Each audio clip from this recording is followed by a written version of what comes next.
네, 매주 수요일 주간 사건 사고 소식을 알아보는 베프의 촉 시간입니다. 다크 초콜릿 같은 남자 배상훈 프로파일러 베프 나오셨습니다. 어서 오세요. 네, 안녕하세요.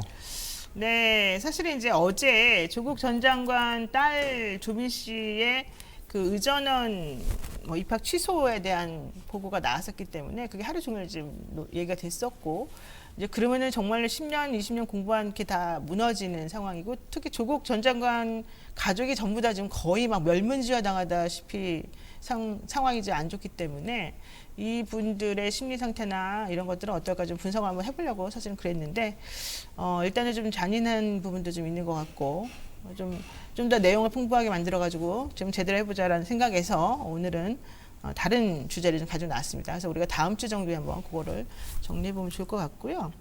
자, 오늘 첫 번째로 우리가 다뤄야 될 주제는 이거죠. 성범죄 피해 여중생의 유서. 그러니까 친구 의붓아버지에게 성범죄를 당한 뒤에 스스로 이제 세상을 등진 충북 청주에 있는 여중생이 유서를 남겼는데, 그 내용이 정말 마음이 아프더라고요. 예. 예. 사건 자체는 이 여중생 둘이 사실은 그런 선택을 했고요. 그건 5월 달에인 거고요. 사건 전체는 아마 1월 달에 벌어진 것 같습니다. 1월 달에 지금이 돌아가신 여중생 분이 있었고, 사실 이 얘기를 하기 전에 같이 죽은 여중생은 아마도 지금 추정키로는 오랫동안 의붓아버지로부터 아마 성적 학대 혹은 여러 가지 폭력적인 형태의 아동 학대를 당했을 가능성. 사실 그것 때문에 지금 재판을 받고 있는 중이죠. 1월 달에는 사실 지금 이 유서를 쓴 이분이 그 친구의 집에서 지금의 재판받고 있는 범인한테 성범죄를 당했을 가능성. 그래서 이제 그것 때문에 2월 달에 학교와 관련된 데에서 뭔가 이제 신고 아니면 뭔가 상담을 요청하는 과정에서 이것이 사건화가 된 것 같습니다. 왜 제가 사건화라고 말씀드리냐면 그 학교와 관련된 그 센터에서 바로 고소나 이런 것이 조치가 이루어지지 않고 오히려 지금 죽은 아이의 부모에 의해서 고소가 이루어졌습니다. 그러니까 굉장히 이상한 상황이죠. 왜냐하면 원래 오랫동안 성범죄를 당했던 아이가 있었고 그 아이의 옆에서 그 아이를 지켜주다가 그 범인에 의해서 또 성범죄를 당한 아이. 그런데 그거를 학교의 센터에서 이걸 어떻게 파악했는지 좀 뜸들이는 과정에서 부모가 고소하게 되고, 근데 그 고소한 상태에서 사건화가 됐는데 문제는 정작 제대로 된 어떤 절차가 이루어지지 않고 5월 달까지 간 거예요. 결국은 석 달 넘게 지지부진한 상태에서 구속영장도 반려된 상태에서 분리도 안 이루어지고, 그러니까 결국은 고통은 고통대로 둘 다 똑같겠죠. 두 아이 다. 결국은 그렇게 되면서 둘 다 이게 그런 선택을 하는 상황. 그럼 이게 그 아이들만의 책임이냐? 범인만의 책임이냐? 경찰이나 검찰 혹은 영장 전담 판사는 뭐 한 거냐? 판사는 아니죠. 이제 청구가 안 됐으니까. 그 검사 도대체 수사를 어떤 식으로 했고 왜 그렇게 이 전체적인 상황에 대한 인식이 없었느냐? 만약에 구속영장이 청구됐고 반려됐을 경우 이 아이가 그 범인과 같은 집에 있고 지속적으로 괴롭힘을 당할 수 있을 가능성이 50% 이상이 된다면 그거에 대한 왜 감성은 수사기관이 떨어지냐. 결국은 이 아이도 그렇고 이 아이도 그렇고 둘 다 결국은 그 선택을 같이 하게 된 것은 결국은 수사기관의 책임이 아니냐. 그래서 이 논란이 되는 겁니다. 그러니까 지난 5월에 한 아파트에서 여중생 2명이 극단적인 선택을 했는데, 그건 결과죠. 그 선택을 하기 전에 어쨌든 경찰에서 성범죄와 아동학대 피해자로 조사를 받던 중이었다. 그렇죠. 이게 석 달 동안 간 거예요. 그렇죠. 근데 이 아이들이 극단적 선택을 한 이후에 이제 피해 학생 부모가 아이의 유품을 정리하다가 유서를 이제 발견을 하면서 이 내용이 사실은 좀 더 구체적으로 알려지게 며칠 됐습니다. 전에 그걸 이제 기자회견을 통해서 읽고 그래 너무 가슴이 아프더라고요. 내용이 정확히 뭡니까? 어떻게 돼 있습니까? 전체적으로 아버지, 그러니까 부모님에 대한 미안함. 그러니까 이 아이들이 너무 마음이 약해서, 그러니까 자기가 너무 착하고 소심한 애들이었나요? 그죠. 떠나게 되면은 아버지가 고통 받으실까봐. 근데 어쩔 수 없다. 왜? 난 너무 아팠다.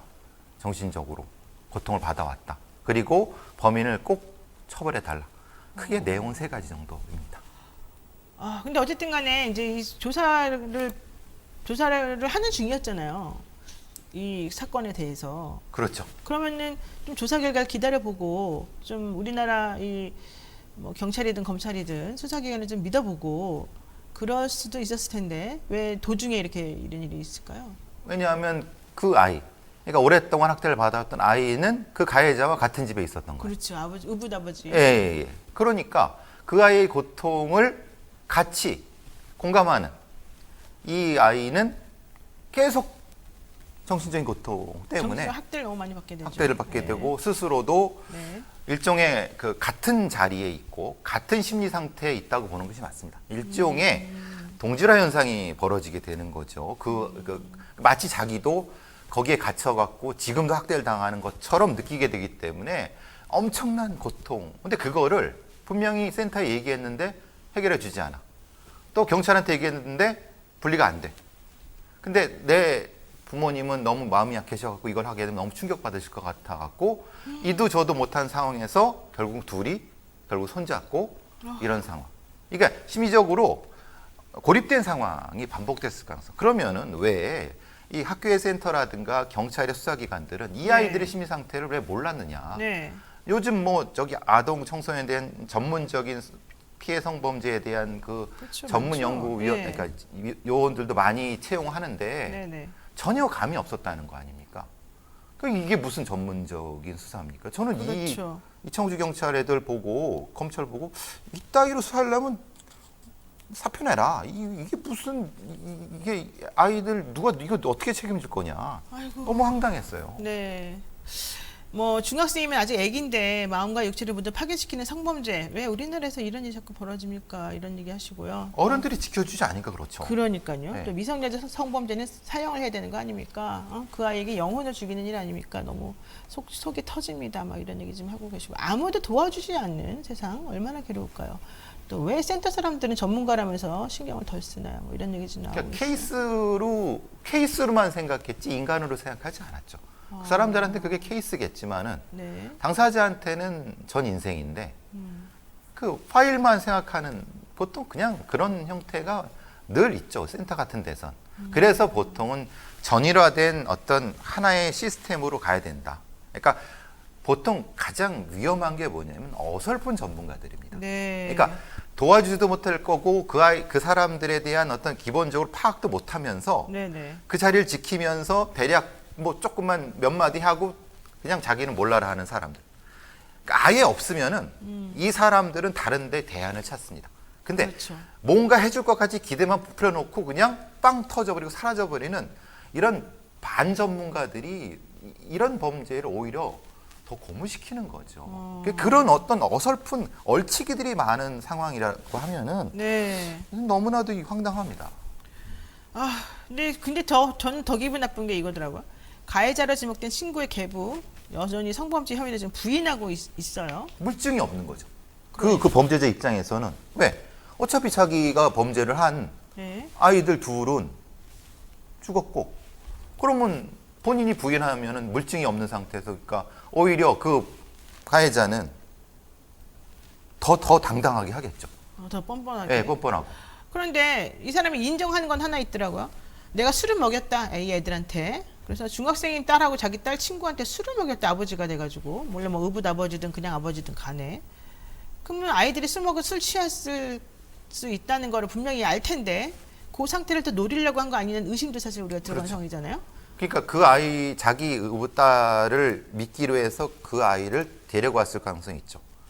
그러니까 옛날에 그 이영학 사건 있었잖아요. 똑같죠. 이영학 그런 씨도 형태죠. 그런 형태였잖아요. 자기 그렇죠. 딸을 믿기로 해서 딸 친구를 데려왔죠. 데려와서 살해를 하게 되는 성범죄 살해하게 되는 형태죠. 지금 이 범인도 그렇게 했을 가능성이 높은 거죠.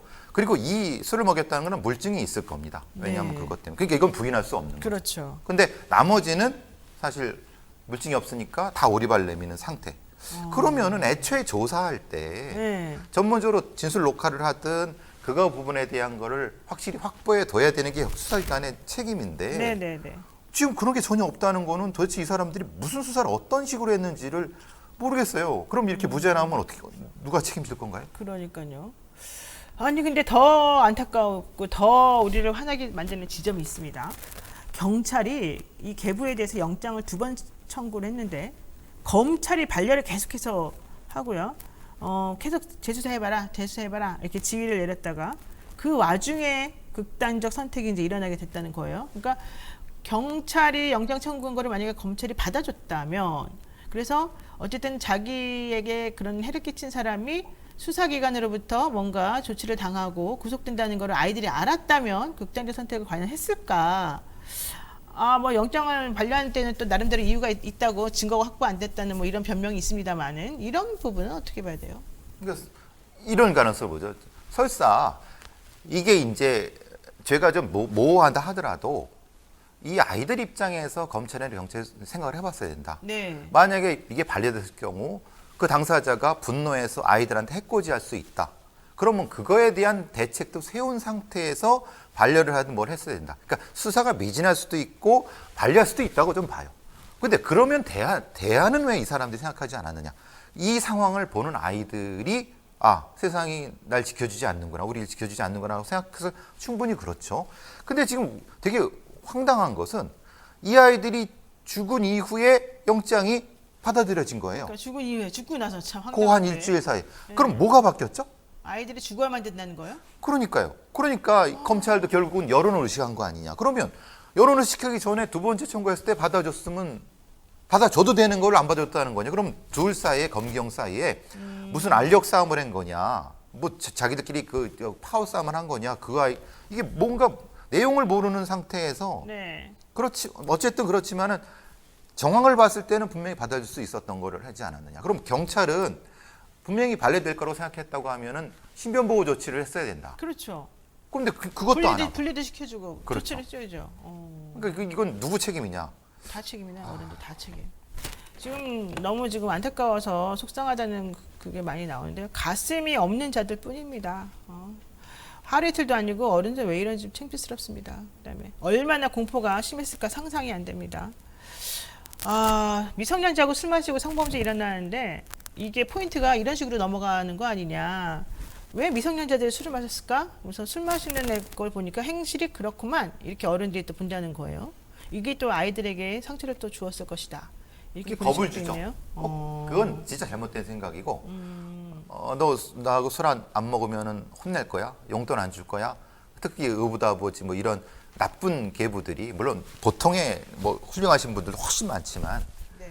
그렇게 되니까 마치 자발적으로 술을 먹었다는 양으로 가해자의 서사를 언론들이 완성시켜주는 경우도 많습니다. 그렇죠. 가해자가 이제 애가 원래 좀 그런 애들이었고 또 스스로 먹겠다 해서 내가 그냥 먹어준 것 뿐인데 왜 날 갖고 비난하냐 이제 이렇게 말한다. 그러니까 이런 사건이나 이런 걸 보도할 때 가해자의 시각을 빼야 된다는 거예요.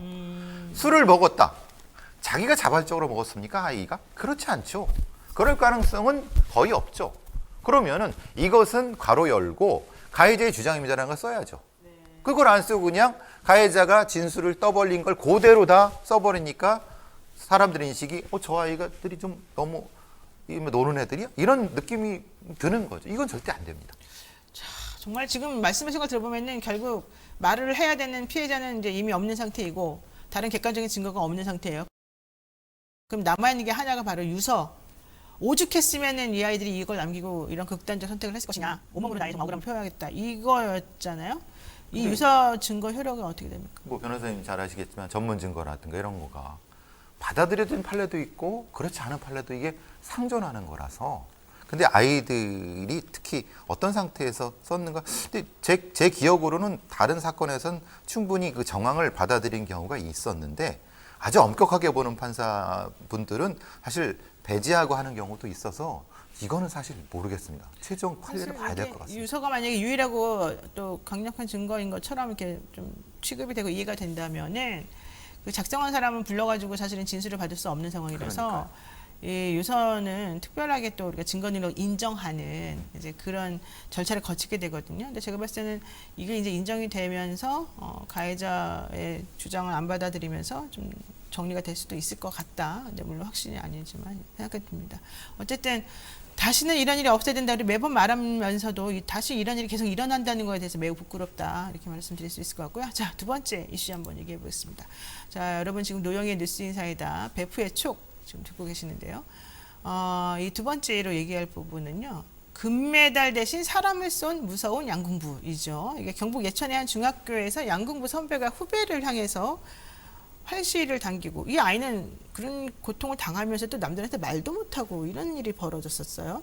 이건 뭐예요? 스포츠 학폭이라고 하죠. 스포츠 학폭. 이걸 스포츠 학폭이라고 합니다. 그렇군요. 예, 그러니까 아마 이번 달 4일일 것 같습니다. 네. 올림픽이 계속 진행되는 과정에서 우리 김재덕 선수 워낙 그 박수도 많이 받고 그렇죠. 하필 근데 그 관련된 쪽인 것 같습니다. 아, 그러니까 김재덕 선수와 관련된 것이 아니라 네, 예, 학교가? 그 저기 공간 자체가 공간이, 네. 근데 그 예천에 있는 한 중학교에서 근데 물론 본인은 겨냥해서 쏘았다 그러지 않습니다. 그냥 실수로 비껴나갔다고 하는데 그 당사자와 당사자의 부친은 방송에 나오셔갖고 이거는 그럴 수 없다. 3m에서 비껴 쐈는데 어떻게 여기에 꽂혀버리느냐. 근데 실제로 그 상처 사진도 보니까 대단히 좀 깊은 상태더라고요. 그렇죠. 근데 보통 이전에 이런 스포츠 학폭 같은 경우는 피해자들이 거의 말을 못 합니다. 왜냐하면 가해자들이 워낙 그 겁을 많이 주고 그리고 더더군다나 그 상황에서 그 감독이나 아니면 관리자들이 입단속을 더 싫은 거죠. 왜냐하면 문제 생기면은 우리 저기 스포츠단 없애야 돼. 우리가 지원을 덜 받게 돼. 문제 되면 뭐가 좋을 게 있느냐. 지금 오늘 올림픽에서 양궁이 하고 있는데 조금만 기다려라. 이런 방식으로 사건을 축소했다는 거예요. 네. 근데 분명한 거는 그 아이는 화살에 맞아갖고 상처를 받았는데 근데 이게 말이 안 되는 게 우리가 사격 선수가 자기 총으로 옆에 있는 후배한테 총을 쏜 거랑 뭐가 다릅니까? 그렇죠. 그럼 이게 스포츠입니까? 이게 살인무기지. 그러니까 이거를 이 관리자들이 이런 식으로 인식했다는 것 자체가 너무나도 한심한 거라는 거죠. 그리고 문제는 더 웃긴 거는 이것이 여론의 논란이 되고야 그제서야 양궁협회장이 겨우 어젠가 그저께 사과를 했습니다. 근데 그 이전에 이미 알고 있었어요. 그렇죠. 경북 알고 양궁협회가 다 알고 네, 있었어요. 그래서 막 전부 다 합의하라고 종용하고 막 그랬죠. 그렇죠. 도대체 이 사람들 머릿속에는 뭐가 중요한 건지, 자신들의 명예가 중요한 건지, 아이들의 생명이 중요한 건지, 이런 사람들 무슨 교육자고 무슨 스포츠인들입니까? 그러니까 이거는 살인인데 사실은. 그렇죠. 아니 활로 쏘면 죽습니다. 아니, 등에 맞아서 그렇지 그러니까요. 머리 맞아서 생각해 보세요. 이거 네. 죽을 수도 있는 건데도 그냥 네. 별거 아니야. 이게 그냥 연습용 활이다 뭐 이러면서 또 연습용 활이 어디 있습니까? 촉이 있으면 활이지. 그렇지 않습니까? 네. 자, 이 아이들이 이렇게 말했다는 거예요. 대기 상태로 연습용 활시위를 당겨 장난을 친 거다. 왜 자꾸 장난친 거 가지고 뭐라 하냐. 근데 이걸 장난이라고 말하는 그 심리 상태는 뭐예요? 이거는 부인입니까? 이 아이들의 말이 아니죠. 이 아이들의 말이 아니라 그 감독이나 코치의 말인 거죠. 그렇게 인식을 시켰기 때문에 이건 장난해도 되는 걸로 인식하는 거 아닙니까? 그래요? 그죠? 인식이 전치되는 거죠. 만약에 감독이나 전치가 활로는 절대 장난도 안 되라고 계속 교육을 시켰다면 이런 말을 하겠습니까? 그러니까 이것은 결국은 관리자의 말이 그대로 넘어가는 형태. 이런 것이 사실은 교육에서 중요하지 않습니까? 네. 이렇게 교육시키면 이 아이들이 성인 되면 사람 진짜 죽입니다. 이런 경우는. 그럴까요? 그럼요. 아니 활을 연습용 그럼 대도 되지 아무 데나 쏴버리면 언젠가는 맞아서 죽겠죠. 아이고. 그러니까 이 아이들의 인식이 너무나도 그리고 이것은 이렇게 만든 거는 이 감독이나 코치들의 책임이죠. 이게 정말 트라우마가 너무 심할 것 같은데 이런 식의 그런 학폭 이게 생각보다 상당히 많은데 특히 스포츠 학폭이라고 아까 말씀하셨는데 네. 스포츠 하시는 선후배들 사이에서는 또 이게 많다. 그리고 이 아이들 이번이 처음이 아니다. 뭐 이런 얘기도 나와서 지금 나오는 이 왜 그러는 피해자 건지. 부친의 말씀이 그 1년 전, 2년 전부터 이 동네에는 학교가 하나밖에 없기 때문에 이걸 하기 위해서는 이 학교를 갈 수밖에 없다고 그렇죠. 합니다. 무조건 가야 계속 그 나이부터 5년, 6년 대학교까지 계속 같이 붙어 다녀야 되는 거라고 합니다. 그 사람들을 다 계속 봐야 되는군요. 그렇죠. 어쨌든. 그러니까 절대 도망도 못 가고. 그러니까 그 이전에 때리기도 하고 여러 학대가 있었다 하더라도 말 못하는 이유가 화살을 맞았다 하더라도 못한 이유가 바로 그것 때문이고 어제 오늘 나온 거는 이 아이만이 아니라 다른 피해자도 똑같이 당했다라는 게 또 나온 거 보니까 그렇죠. 이건 일상화된 것 같습니다. 아유, 근데 이 사람은 왜 그랬을때요? 가해 학생은. 그러니까 이제 일종의 과시욕, 그러니까 자기의 말을 안 듣는 후배들을 일종의 그 벌세우는 얼차려하는 기분으로 이렇게 공격을 했다고 하는데 사실 그것보다는 일종의 이 자기의 권위과시 형태가 되겠죠. 권위과시? 권위과시는 가장 특히 많이 하는 건 야구부 애들이 권위과시 할 때 야구 방망이로 때리고 아이스하키는 아이스하키 채로 때리고 그걸 가지고 그 수단화된 걸로 내가 이 영역에선 최고야라고 하는 일종의 권위과시 형태로 그 도구를 이용하는 경우가 많죠. 스포츠 학폭은. 그럼 스포츠 시키면 최소한 이런 걸 막기 위해서 뭐 마라톤이나 뭐 유도나 이런 식으로 뭐 어떤 도구가 없는 그런 거를 해야 돼요? 아이고 참. 근데 또 거기는 또 더 이 다른 도구를 하죠. 그 유도 스포츠 학폭 보니까 더 아주 그냥 잔인하더라고요. 그래요? 예. 정말. 그러니까 상상을 초월할 정도로 잔인한데 결국은 이것은 우리나라의 그 이 올림픽 스포츠 위원회 같은 데에서 네. 대한체육회 같은 데서 벌써 우리가 대한체육회의 스포츠 학폭의 문제가 몇 년 전부터 반복돼 왔어요. 그렇죠. 계속 나와요. 최숙현 선수도 마찬가지고 그 이전에도 그렇고 배구 선수, 프로 선수 마찬가지지 않습니까? 네, 네. 분명히 뭔가 해결하겠다고 약속하고 사과하지만은 똑같은 게 몇 년째 반복되고 있어요. 그러니까 말만 하는 것 같아. 뭐 고쳐지는 게 없이. 그러면 그 대한체육회 회장이나 아니면 그런 분들은 도대체 자신의 말을 왜 담지를 못하는. 그러니까요. 자, 경북교육청은 그래서 어쨌든 별도로 이 학폭 심의를 열어서요. 처벌 수위를 결정하겠다 이런 얘기입니다만은 지난 3월부터 계속 뭐 얘기됐던 거라는데 지금 9월인데 이제 와서 뭘 한다는 것도. 이미 규정은 다 있습니다. 몇 년 전부터 다 있습니다. 다만 네. 늘 하는 얘기가 네. 예외를 많이 두죠. 얘는 성적 좋으니까, 얘는 네. 특별하니까. 그래서 어쨌든 이 가해 학생이 뭐 화를 잘 써서 그럴까요? 어쨌든 학폭 가해 학생이 대회 참가를 제한하는 규정이 3월부터 마련되어 있기는 합니다만은 이 가해 학생에게 적용이 될 것인지 잘 모르겠어요. 근데 어쨌든 피해 학생은 화를 다시 잡지 못하게 해야 된다라고 말하는데 이런 말이 필요한 거 자체가 좀 이상하네요. 아예 안 해도 당연히 화를 못 잡게. 당연히 못 잡아야죠. 그거를 사람을 향해 상했으면은. 근데 그 아이나 그 가해자한테 뭔가의 페널티를 주게 되면은 당연히 관리자도 페널티를 받아야 되는데 네. 문제는 관리자가 페널티를 받으면 안 되기 때문에 가해자도 받으면 안 되는 역논리가 성립이 되죠. 보통 스포츠 학폭은. 그래서 보통 감독이 페널티 받게 되면 감독을 추천했던 협회에 네. 누가 근데 또 이게 관련이 있고 협회에 누가 되면 위에 또 누가 이게 한 통속이라는 거예요. 아니 그 런온이라는 그런 드라마가 있는데 네. 그 드라마에 나오는 주인공 남자분이 이제 운동하는 마라톤하는. 근데 거기도 역시 이제 서로 폭력이 난무하더만요. 그렇죠. 근데 거기서 그런 일이 나와요. 후배를 성배가 계속 괴롭혀요. 그런데 그 괴롭히는 것에 대해서 이제 일부러 그래서 주인공이 촉발을 시켜요. 다 알라고. 근데 결과적으로는 그걸 무마시키는 또 그런 협회나 뭐 학교의 과정들이 아주 고스란히 나와 있어요. 한번 보세요. 그걸 보니까는 역시 문제가 심각하다는 걸 알게 되는데 여기도 마찬가지였던 것 같아요. 경북 양궁협회 대처가 문제였다. 상처가 난 후에도 코치한테 말도 못했고 자리를 비운 사이에 사고가 벌어졌는데 코치는 알고 있었던 것으로 좀 보인다. 뭐 이런 얘기 나오고요. 지금 스포츠 윤리센터라는 데가 있습니다. 네네네. 작년에 만들어졌고 거기서 뭔가를 하겠다고 계속 거기로 집중시켜놨는데 거기는 지금 놀고 있죠. 하는 것도 없이. 그러니까 말하자면 뭔가 정부에서 뭔가 생기면 거기로 다 집중시키고 하는데 네. 결국은 조항도 없고 권한도 없는 상태에서 계속 우리 아이들은 죽어가고 고통받고 있는 거죠. 그 누가 책임져야 되겠습니까? 이거? 그러니까요. 우리 어른들이 책임져줘야 되는 건 당연한데 너무 책임을 못 집니다. 우리가 진짜 부끄럽습니다. 네, 오늘은 요 말씀 여기까지 나눠야 될 것 같습니다. 지금까지 우리 배상훈 프로파일러와 함께 베프의 촉 함께 해보았는데요. 오늘 말씀 정리하겠습니다. 고맙습니다. 감사합니다.